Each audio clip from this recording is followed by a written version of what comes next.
Charlie, Katie, and Chris are all going to get a chance to share a little bit of their story here tonight. They're going to probably speak around 40 minutes each or so. We're going to take a quick little break in between, and then we'd like to welcome you all back tomorrow. We're starting here at 9 o'clock, and we're going to go all the way till the afternoon, and we welcome you all back. And we have a nice little lunch provided tomorrow, too. So I haven't had... Charlie's going to start out tonight, and I haven't had a chance to hear Charlie before, but we had a very nice, fun, exciting ride back, so I'm sure you will be in for a very nice, interesting talk. So if you all help me welcome Charlie.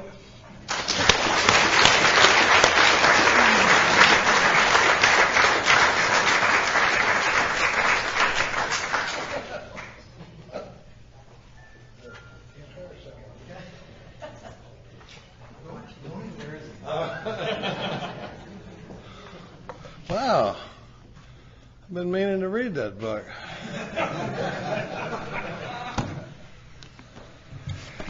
Whew. Hi, everybody.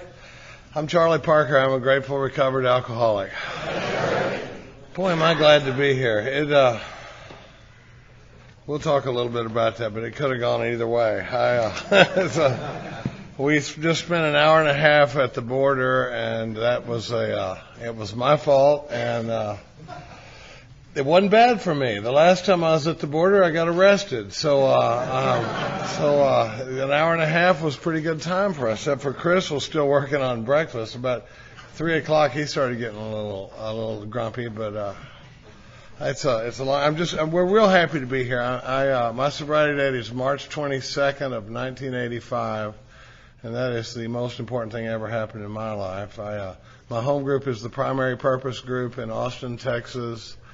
And we would welcome you if you find yourself in Austin, Texas on a Tuesday night. Come see us. We think it's a terrific meeting. We usually have about 150 to 175 people on Tuesday night studying the big book, line by line, word by word. We've been doing it. We just had our 4th anniversary. And we're on our 3rd pass through the book. We're at step. We're going to roll into. We just did the hour this week, and we're going to do 6 and 7 next week. So that's how far we are into our 3rd pass. So it's really been fun, and I love the big book, Alcoholics Anonymous.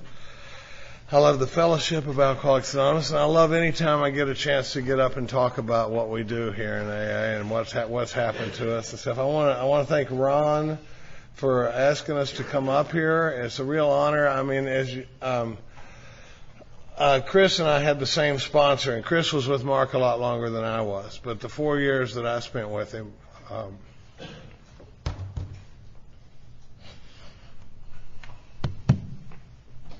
haven't made it through a talk yet talking about Mark since he died, but it was a very formative 4 years for me. And we miss Mark a great deal, but Chris was supposed to do this thing with Mark, and those are big shoes to fill, so they brought both of us, and I still don't know if we can do it, but I miss Mark. I love Mark, but Ron asked us to come up here, and then Marcus picked us up at the airport. I don't think he knew what he was getting into. But he did a fine job of driving us up here, and thank God he was in a rental car, because when I looked back and they were pulling his back seat out and had a guy on a creepy crawly underneath it, and they were ripping the dash out, I'm like, I'm glad you came in a rental, Marcus. That's welcome to Charlie Parker. I don't want. Now, was that 6:20 by that clock? What does it say right now? 6:25? Katie's really worried about how long I'm going to go tonight. She's got 40 minutes and I got 40 minutes. But, in Texas with community property law, the way I see it, we got 80 minutes between us, So I really hope we get to hear from Katie tonight.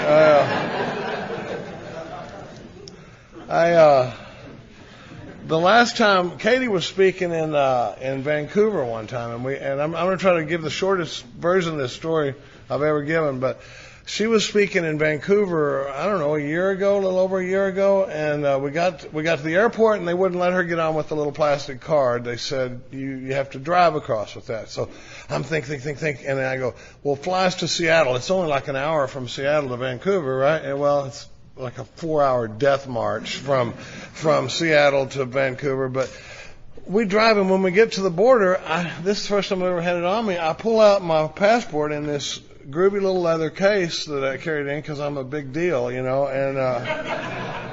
I hand the lady my case in the little booth, and she pulls it out of the case, and she holds it up, and she looks at the document page, and she goes, "You're handing me a Korean passport with your picture in it?" And I go, "What?" And that's when it all started. She slams that window shut like, they surround us like SWAT team. They pull us out of the car. They're badgering me with questions. I don't know what to, I don't know whether to answer this question or listen to that question. And at one point the guy goes, "Your story is weak." And I'm like, "Oh, it damn sure is. I got no story, I've run a few scams. I'd have a better story than this, but long story short, it appears that someone had stolen my passport at some point and copied it on a color copier machine, cut that document page out. I hope I'm not giving anybody any ideas. Glued that document page into a worthless Korean passport, stuck it back in my little leather case, stuck it back in my briefcase, and made off with my U.S. passport. And it's till I walk up to the Canadian border like a dope and hand them this Korean passport. And so, it took almost 5 months working through the United States Senator's office to get myself another passport because I don't have a sterling background, today was the first time we've tried to use it since I got the new one, and I hadn't signed it yet, and then we get to the border, and she's wanting to know about my arrest record, and I'm like, well, it's not as bad as it looks, most of those I was managed to get not guilty or deferred adjudication or something, but and as alcoholics, am I the only one that has a sense of entitlement? There's a part of me that wants to go, come on, that arrest was 36 years ago, and they don't care, so we were there an hour and a half, and it looked like everything was going pretty good, and then she goes, "Mr. Parker, come back in." And I walk back in, and she goes, "Korean passport?" I'm like, I was really hoping you didn't hear that part, and so I had to tell her the whole story, but anyway, we're here, and we're darn glad to be here. We're going to each talk a little bit, and I'm really looking forward to this weekend. Chris is a good friend of ours, and he's been one of my heroes for a long time. When I was in middle of the road AA, Chris spoke to me, and I come from a Southern Baptist background. You can just bring it as hard as you want to a guy like me. I respond to that, and a lot of what he was talking about, and then eventually winding up in the lineage with Mark Houston and some of those guys. There's a lot of good AA there, and in the past 7 or 8 years, we've really been finding, there's pockets of enthusiasm all around, London, Ontario, and Louisville, Kentucky, and just wherever you go, there are always little. It's funny because I had just had a sponsee move to Houston. He's a good boy. He's one of my best guys, and I was like, get down there and go. Where do those kind of annoying, a little over the top big book thumpers go, and because that's where you're going to want to wind up, and they can usually tell you, but that hadn't always been my experience, and I hope that's a lot of what we get a chance to talk about this, because, well, how many people in the room have, say, less than 6 months of sobriety?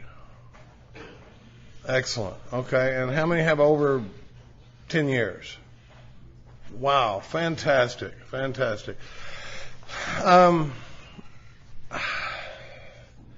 It's a funny time in AA, and I'm going to talk a little bit about what it was like, what happened. Not much though. But we are supposed to be telling our stories tonight, and I literally ran right from the car, and where's my man Kevin? He saw me in my underwear in the bathroom, and I was like, do I pray while I'm, getting dressed, or, but it's all good, we could still be at the border. I grew up in Dallas, Texas. I grew up in a pretty normal family, if there is such a thing, I mean, I really like the saying that normal is a setting on a washing machine, but it was normal enough. There wasn't any real obvious dysfunction in our house. Nobody was drinking. Nobody was knocking each other around. I've heard a lot of fifth steps over the years, and I've heard enough to know that I had it pretty good growing up. I mean, it was a pretty normal household. I grew up under the burden. Anybody else grew up under the burden of potential? Anybody? Oh my God. I mean, that was like, all I heard about was, why can't you live up to your potential? Why can't you be more like, Charles Malira across the street, and I just remember thinking, it's flattering, Mom, but, I'm really not holding back that much, I mean, this is, you're kind of getting my best shot here, but my mother was a first grade school teacher for 42 years, and I was well prepared for the first grade. Kind of kicked ass, all the way up to maybe fifth grade, but it was a normal, except my sister was perfect. I had one of those sisters, she's 5 years older, and she was all everything, she was drum majorette, first chair flute player, National Honor Society, you name it, and then she's got this thuggish little brother, but I think it was a lot easier to just kind of scale it off and go the other way. But I mean, I was getting, all the stuff they were saying not to do, I couldn't wait to do. And, and I was always, they used to talk about high IQ and stuff like that. When you say that to a self-centered alcoholic, budding alcoholic, what I hear is a free pass, and you're not going to have to do anything, and you get a free pass. And, and a lot of us in the room know that a high IQ or whatever they called it back then will get you a front row seat in Alcoholics Anonymous, It won't do much to keep you sober, but, I'm going through all this stuff, and, whatever happened in my growing up, I know a lot of it, it's funny, a lot of us get to AA and we try to figure out, why am I an alcoholic?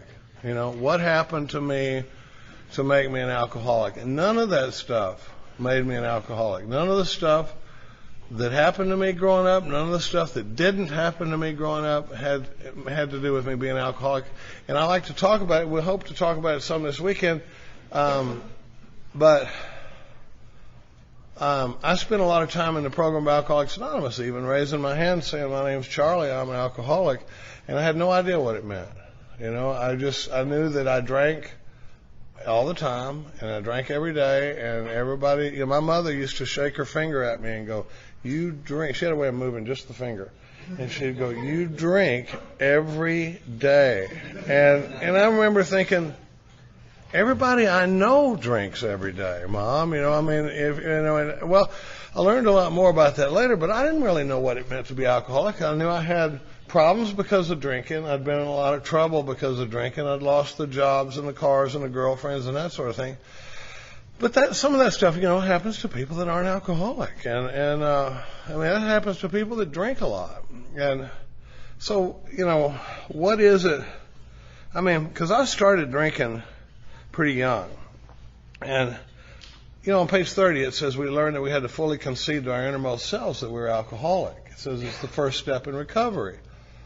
Well, there's a lot going on in that sentence. That's what I love about the primary purpose group format, is that breaking it down and looking at what it really means. And when I say fully concede to my innermost self that I'm alcoholic, first of all, I best know what it means to be alcoholic if I'm going to fully concede to it, and not just up here in my head.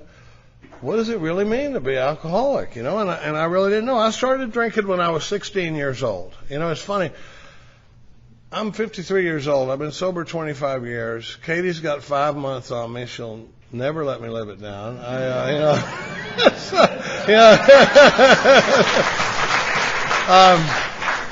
Katie and I have quite a history. I hope to talk about that. The other thing I got to warn you, if we're going to be here all weekend, I got a little scatterbrain working up here, and sometimes my brain is. We talked about ADHD on the way here with Ron, but whatever it is, sometimes when I say I'm going to get back to that later, that means this isn't the right time to talk about it in the talk. But when I tell you we're going to come back to it later, we're probably not coming back. There's about a 5% chance we're going to pull it back around. I'm always so excited when I pull it back. But I used to think that 16 was really early to get started drinking, and now it's not even young to stop at 16, I mean, we got people coming in, and I'm not busting on anybody, much love for the young people in Alcoholics Anonymous.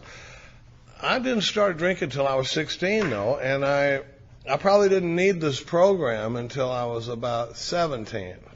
So I had a little while where it was going pretty good, and by 17 I was way into outside substances and outside issues, and Ron said this isn't officially an AA meeting, but my training is not to talk about outside issues in AA meetings, but let's just say I had deep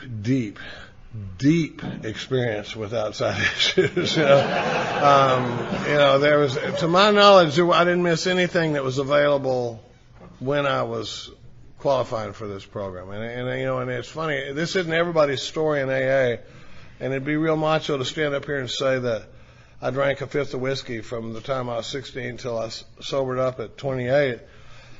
That wouldn't be true. But what I can tell you, and this isn't true for everybody in Alcoholics Anonymous, a lot of people held it together a lot better than I did, but for me, I never turned down the opportunity to get loaded one time under any circumstances, under any conditions. Never one time. There was never one time where I went, oh, gee, thanks, but it's my mom's birthday or something like that. I didn't have it, but I started somewhere around 17, 18 years old. I crossed some kind of an invisible line, and I don't know when it was. I think that's why we call it an invisible line. But, I lost the power of choice and control somewhere around that age. And the book talks on page 44 about when you honestly want to, you find you cannot quit entirely, or if when you start drinking you have little control over the amount you take, you're probably alcoholic. That's one of only really a couple of places in the book where it diagnoses alcoholism. But in the doctor's opinion, it says men and women drink essentially because they like the effect produced by alcohol. Any argument on that one? I've always felt like that was a little understated. I like banana pudding, but I loved the effect produced by alcohol. I didn't just burn my whole world to the ground over something I just kind of dig a little bit. It did something for me that I didn't even know I needed. It relieved a problem that I didn't even know I had, and I'd been carrying around the feeling of difference and separation and a little bit less than since about the fifth grade. And that to me, that's as close as I've ever been able to come to describing the spiritual malady, is that feeling of separation, that hole that you hear so many people in Alcoholics Anonymous talk about. And when the first time I drank, it did something for that, and I remember thinking immediately, we are going to do this a lot, and I started paying a tremendous price for it, but I kept trying to make it work like it did when I was 18, 19 years old, and it started getting, you go for a long time and it's good, and then you start having it's pretty good, but some negative stuff, and then lots of negative stuff, and then it's just kind of all negative towards the end. But in my delusional mind, I'm still thinking that one day it's going to be like it was when I was 18, 19 years old again, and I had that mix where it was just right, and I would always overshoot the mark a little bit, and wreck the car and stuff, and AA was the first place I'd ever been around people that drank like I drank and understood what drinking did for me. Because when my mother would say, you drink too much, I wouldn't have even been able to formulate it in words, but I would have said, look, Mom, I can see from where you're sitting, it probably looks like I drink a lot, and maybe I do, and sometimes I overshoot the mark and I wreck the car and I lose the girlfriend or I get thrown in jail or I spend the whole paycheck or something like that. But if you understood what drinking does for me, you wouldn't be saying stupid crap to me like, like you need to stop drinking, because at some level I knew drinking, was my solution. It looked like my problem, but it was what I was using to treat my problem. And it started getting really sloppy there for a while. One night I left a bar in a blackout, and I'd had 5 Long Island teas, and is that a universal drink? Long Island? Okay, well that's a lot. And there was a crash, and I could see a fender sticking up. My field of vision was only about this big. I could see a fender sticking up, and we're still rolling. So I kept my foot on the gas, and I drove around the corner and jumped out, grabbed my shoes, and I'm running back to the bar to report the car stolen. And obviously there's been a car theft, and this is not an extraordinary night. This is just Charlie rolling. And so I call it in, and the next morning they call me and they go, Mr. Parker, you're going to have to come take a polygraph test before you get your car back. And I said, well, why is that? And they said, well, it was involved in an accident before. I forgot this piece of the story. As I'm running back to the bar with my shoes in my hand, across the street are 2 cops standing out there in the street. And I can remember their flashlight tinkling off all this glass that's in the street. And in my altered state, I still remember thinking, my God, they got here fast. How did they get here so fast? And when they called me and said, you're going to have to take a polygraph test, I said, why? And they said, well, it was in an accident before it was reported stolen. I said, really? And they said, yeah, they ran into a parked police car. And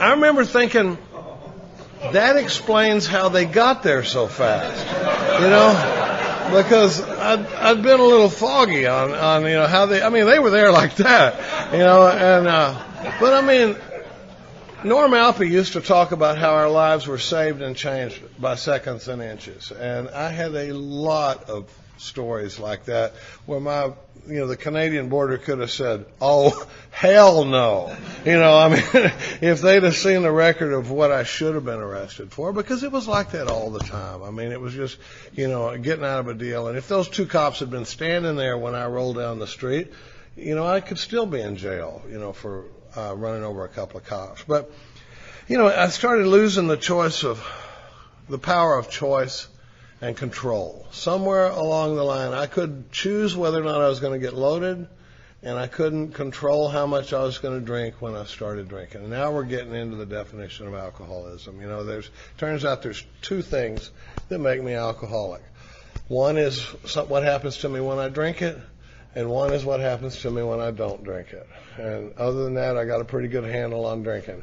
But the thing that happens to me when I drink it is it triggers that phenomenon of craving. When I take a drink, I can't guarantee when I'm going to stop or how it's going to go with any predictability. And then it goes on further, to say, and the book talks a whole lot about that. The first 23 pages of the book, and most of the doctor's opinion, talks about that physical craving that triggers. But then it says that wouldn't mean anything if I didn't ever take the first drink. And that's that second part, is that I get so miserable when I'm not drinking that I'm going to drink again. And, so when we talk about recovering from a hopeless condition of mind and body, the way that rolls out when it gets fully developed in a guy like me is I'm so uncomfortable when I stay sober or when I try to. My problem wasn't that I couldn't stop drinking. I couldn't stop starting. Every time I'd stop drinking, I'd eventually start drinking again. And the weird thing about it, that thing about that phenomenon of craving, every time I ever took that first drink that triggered that phenomenon of craving, I was stone cold sober. That's kind of one of the baffling parts of alcoholism is I make the craziest decision in my life, the decision to take another run at it, even though I have zero evidence to prove that this is going to go well. I make that decision stone cold sober because I get so uncomfortable not drinking. So when you get stuck in that cycle, the book calls it the terrible cycle. And the way it rolls out for a guy like me is once it's fully developed in a guy like me, I'm going to drink until I have to stop. And then I'm going to stop until I have to drink.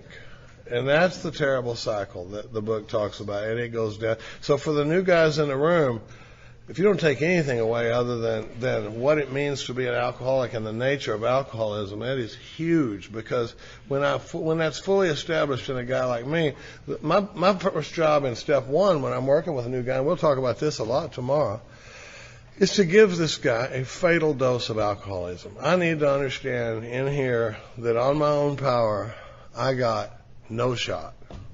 Period. Absolutely no shot. But when I talk about the power of choice and control, I like to talk about the pawn shops because I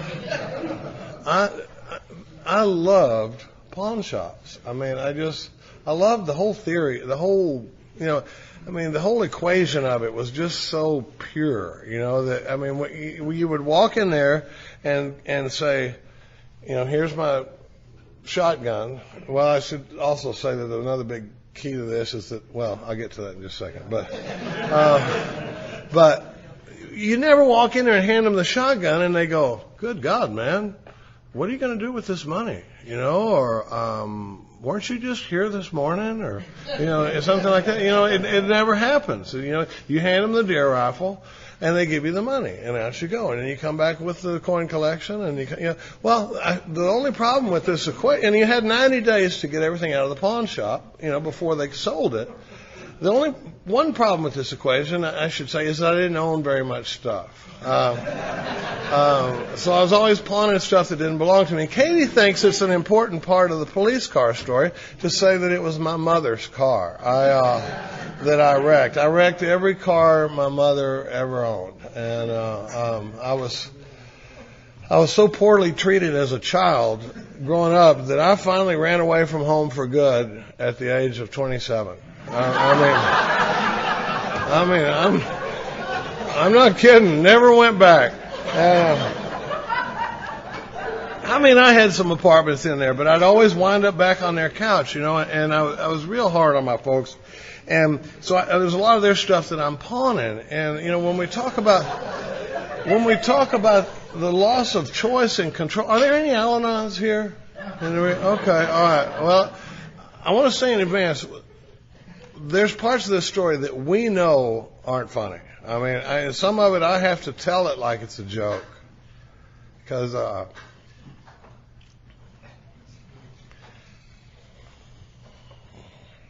level of powerlessness that we walk around with is devastating. And I didn't know when I got here why, when I would promise people that I'm not going to do this anymore, I'd keep doing it, so with this pawn shop thing, drunks make good plans. We make just brilliant plans, and they work right up till they don't work anymore, and the plan with this was I had 3 months to get everything out of the pawn shop.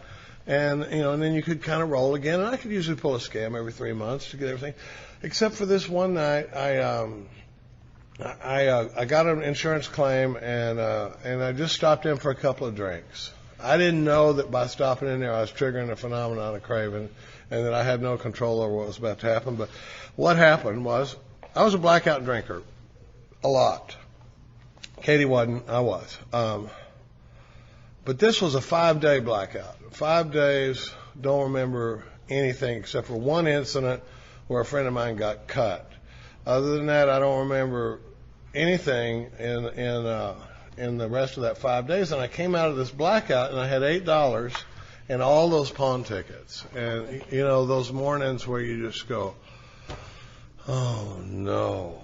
If you're an alcoholic and you're sitting in this room, those mornings, where you just go, I shot my wad, I put everything I had into getting that other little scam, and now I've blown the money, and what are we going to do now? And I would have to go to my father and say, Dad, if we act now,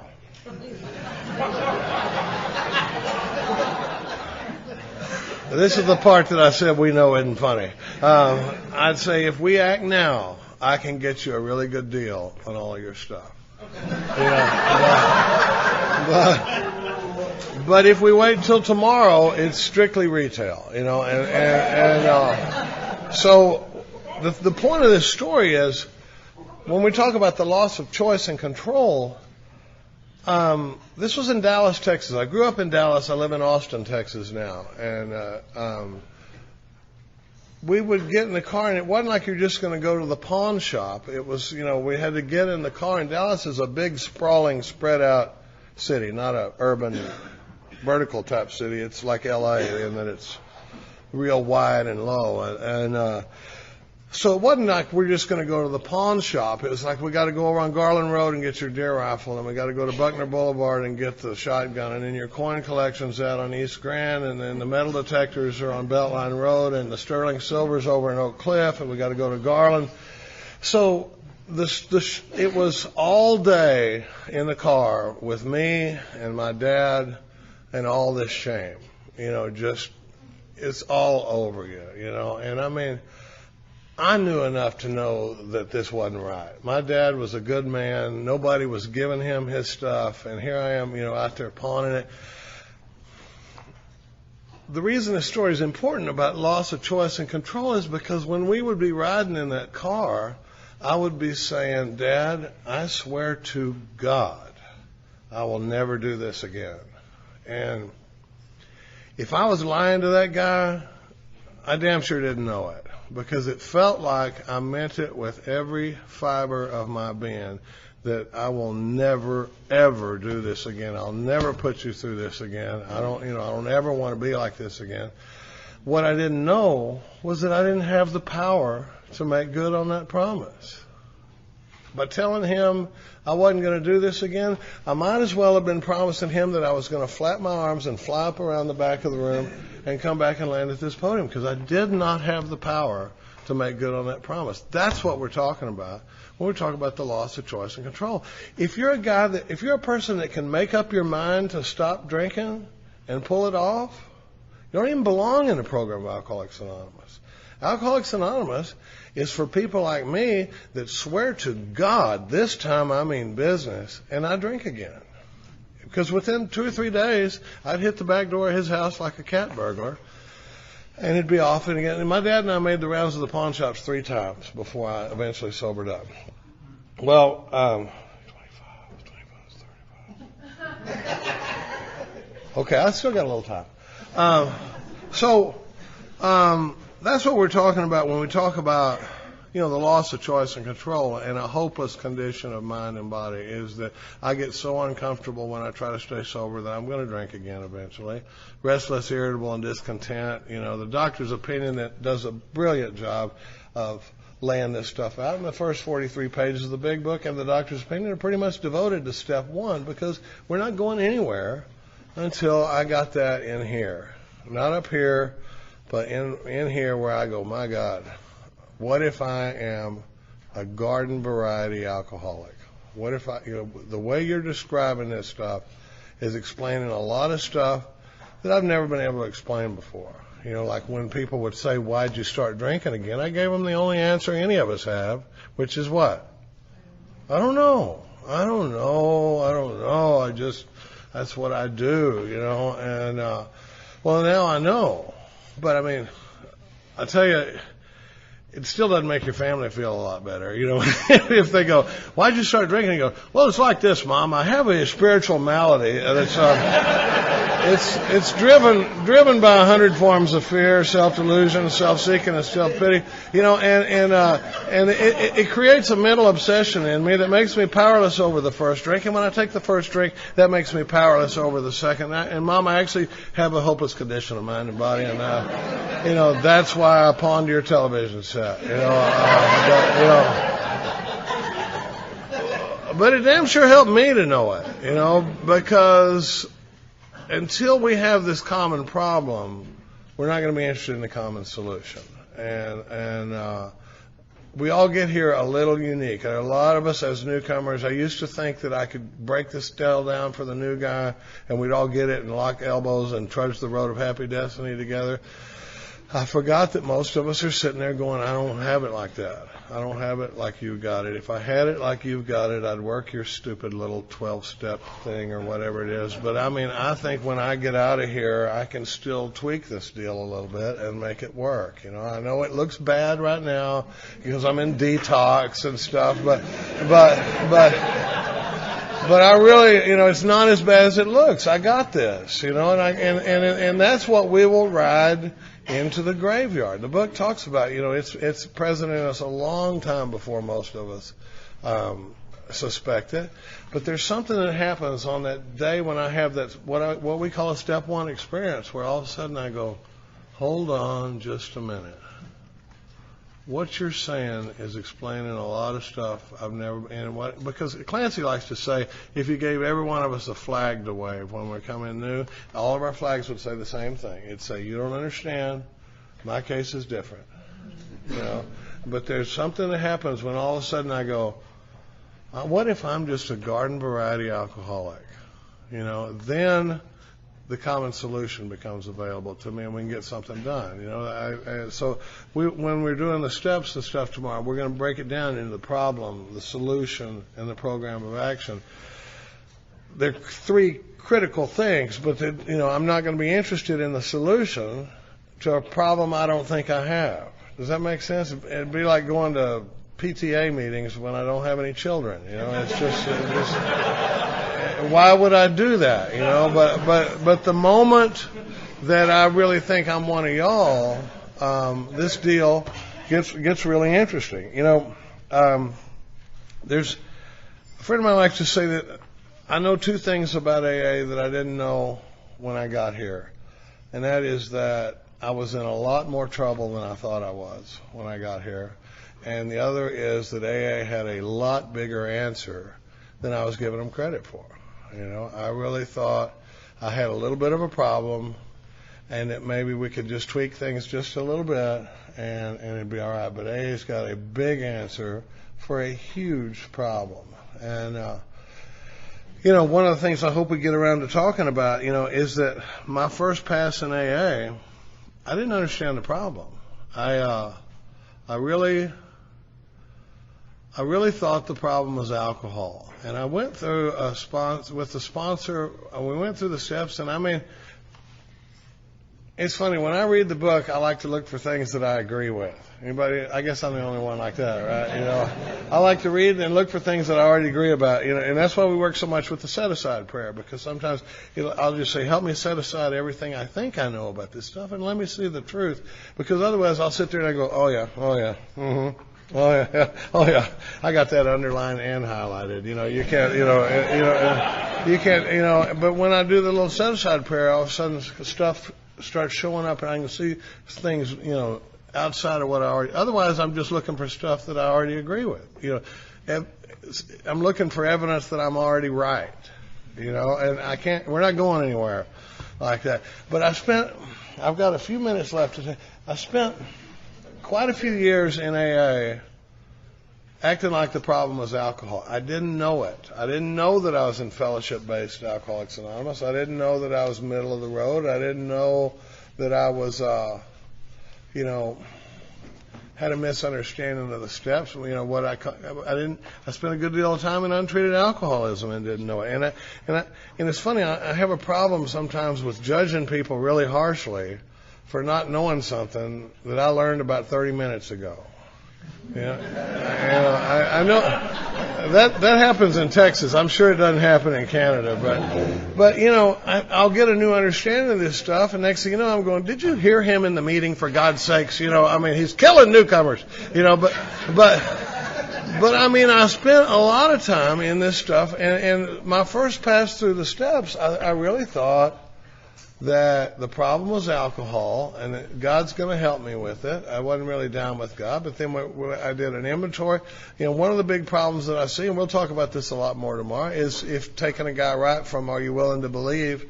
to getting him on his knees and doing a third step prayer. And I had no idea what that huge body of work that takes place on pages 60 to 63. there's no way I'm going to have time to talk about this tonight. We'll try to talk about it tomorrow. But just to fast forward, it turned, when I had a plane crash in 2003 where we crashed into the water at night and out on eastern Long Island and had to escape from an underwater plane, and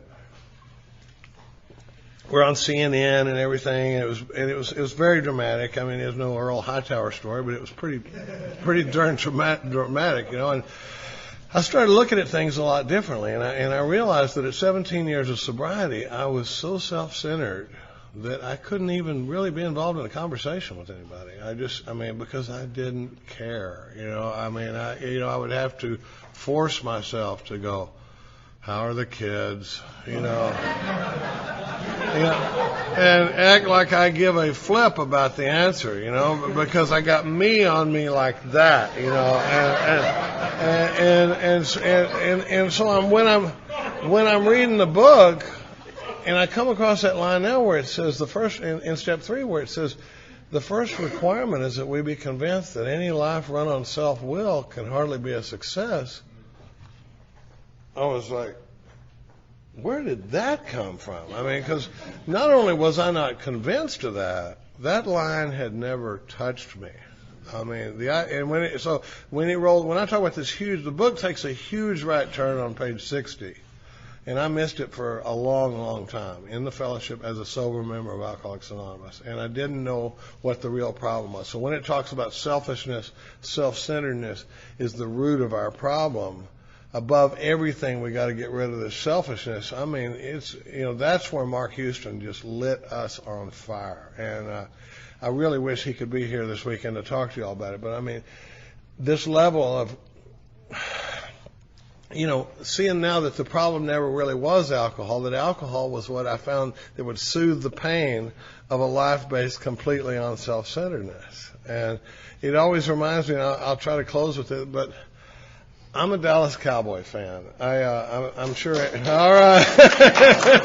I can't believe that. I didn't expect that. But I've spent 20 years going to Dallas Cowboys games and sitting, and I've loved them since I was a kid, since they were good, we've died 1,000 deaths since Troy Aikman retired. But, I'd always go to these Cowboy games. And then a couple of years ago, I had this sponsee that says, hey, he goes, my family's got a skybox at Texas Stadium. He goes, you want to go watch the Philadelphia game in the skybox? And I went, absolutely. And we drive up there and we park in a little private parking lot, and we go in through this private entrance, and you go up this civilized little escalator, and you go into a civilized little hallway, and it's all real quiet, and you go into the room, and they're bringing buckets of ice and trays of cookies and stuff, and I didn't know whether to be excited about being in a skybox or be pissed about sitting in the cheap seats for 20 years. But that's the way my experience was with Alcoholics Anonymous. I spent 17 years in AA thinking I was doing AA. And I find out later that there's people doing it at a whole nother level that I'd never even dreamed of, And so, that's what we get so excited about coming and talking about. I had no idea. If I'd have died in that plane crash on July 20th of 2003, I would have missed it. I almost missed it anyway. If you'd have come to me at 17 years of sobriety and said, Charlie, what is going to change your life and set you on fire is the program of Alcoholics Anonymous right out of the big book, I would have told you were crazy, because I'd been in AA for a long time. I thought I knew what AA had to offer me, so the experience that we've had over the past 7 or 8 years, my God, I had no idea it was there. And, now, Katie will try to talk about it. She's a lot more centered and focused than I am, but, she sponsors about 25 girls. I'm sponsoring about 15 guys. We're going out she goes to the women's treatment. I go to the men's treatment center. She has a Monday night meeting at the house with her girls. I have a Thursday night meeting at the house with my guys that Mark Houston came to every Thursday night for 4 years. There was never one time where he walked in that house and I took it for granted. Every time he'd walk in there, I knew this is really awesome, to have Mark coming into the house every Thursday night. And the best AA I've ever been involved in was sitting at that kitchen table with 10 or 12 of us, sitting there talking about AA, the depth and the level of the understanding of the book. And, it's just like, the first time I was ever around Mark, it was just like, what book is he reading from? Because I'm seeing stuff that it sounded like it's coming from a book I'd never read before. So, I'm real excited to be here. I love the program of Alcoholics Anonymous, and I'm real anxious to say it. This is the short. I've actually just ran right from the car to the podium, so I'm really looking forward to sitting down here and what Katie's got to say. Katie and I we have a very interesting history. We were litter mates in AA. We both came in. We both came in at the same time, and we were like brother and sister for 20 years. She was like my kid sister, and she was married the whole time, and her husband passed away, and we became a couple about 7 years ago, and we've been married less than 9 months, but she's the best thing that's ever happened to me, and she really works a rock solid AA program, and I'm looking forward to hearing her talk, and we're real happy to be here, and thanks for listening.